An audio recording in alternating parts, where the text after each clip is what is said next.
जय हिंद दोस्तों। अक्सर आपने देखा होगा पोखरा तालाब को गर्मियों के दिनों में सूखते हुए, या आप ये भी देखते हैं कि गर्मी के दिनों में गीले कपड़े जल्दी सूखते हैं परंतु ठंडी के दिनों में उसको सूखने में समय लगता है। या ये भी देखते हैं हम लोग कि जब एक थाली में और एक गिलास में हम लोग समान मात्रा में पानी लेते हैं तो थाली का पानी जो होता है वो जल्दी इवोपरेट हो जाता है, वाष्पित हो जाता है, जबकि गिलास का पानी जो है उसको इवेपोरेट होने में समय लगता है।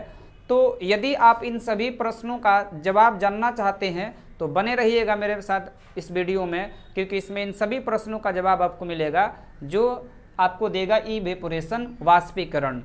इवेपोरेशन क्या होता है, वाष्पीकरण क्या होता है?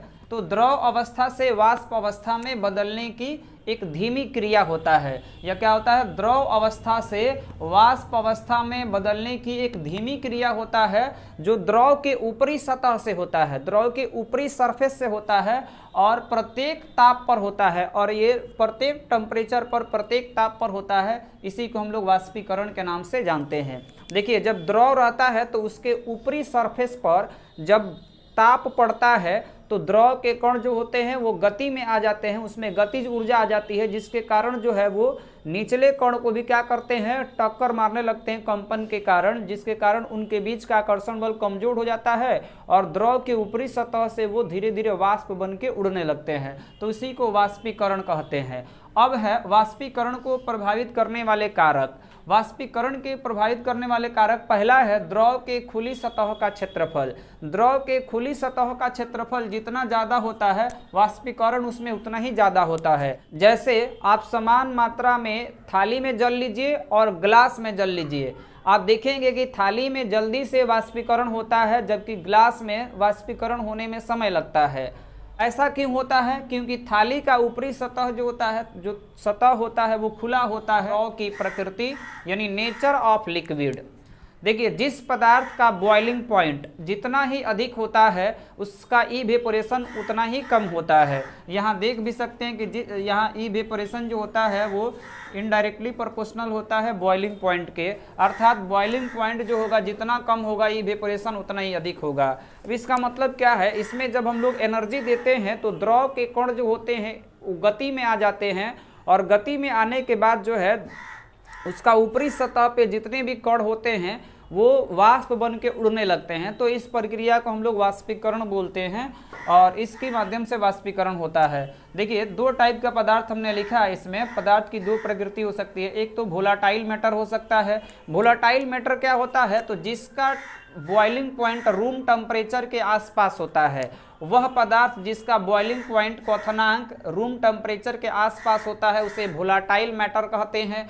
और वह पदार्थ जिसका बॉइलिंग पॉइंट अधिक होता है उसे नॉन वोलाटाइल कहते हैं, यानी रूम टेम्परेचर से अधिक होगा उसे नॉन वोलाटाइल कहेंगे। और इसमें वाष्पन की जो गति होती है वो धीमी होती है, जबकि वोलाटाइल में क्या होता है, वाष्पन शीघ्र होता है, जल्दी से होता है। इसका उदाहरण भी देख सकते हैं, ईथर हो गया, एल्कोहल हो गया, एसीटोन हो गया, ये सब जो है इसमें वाष्पन की क्रिया जो होती है वो जल्दी होती है। क्यों? क्योंकि इसका क्वथनांक जो होता है रूम टेम्परेचर के आसपास होता है, परंतु इसमें जो होता है वाष्पन धीमी होती है। जैसे ग्लिसरॉल है, पारा है, गाढ़े तेल है, इसका क्वथनांक अधिक होने के कारण जो है इसमें वाष्पीकरण जो होता है धीमा होता है।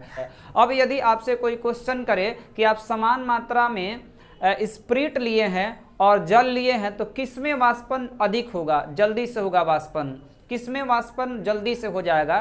तो स्प्रिट में जो है वाष्पन जो होता है वो जल्दी होता है। क्यों? क्योंकि यह क्या है, इसका टेम्परेचर जो होता है रूम टेम्परेचर के आसपास होता है।